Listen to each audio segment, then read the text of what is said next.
An economist at the Institute of Public Policy and Research, Klaus Schade, says the downward spiral is mostly attributed to the devastating drought of 2014, the hardest to hit Namibia in 35 years.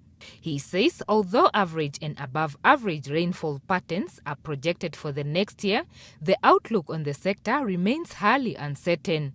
Schade also emphasized that the job losses are not necessarily by means of retrenchments by big companies, but rather farm workers or self-employed persons who could no longer sustain themselves. Most of these are not retrenchments. These are family workers,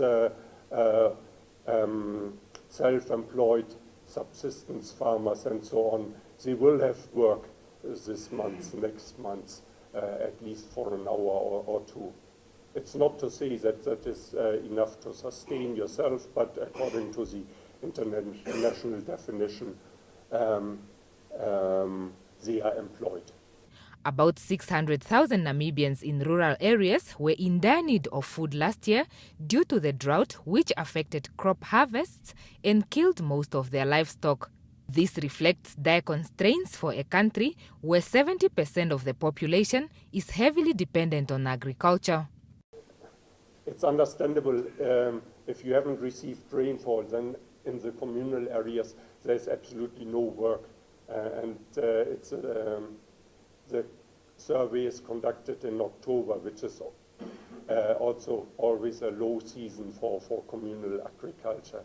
So it's understandable they haven't had not even 1 hour of gainful work during the month of October last year. Last year, Namibia imported $4 billion worth of animal feed due to poor grazing land.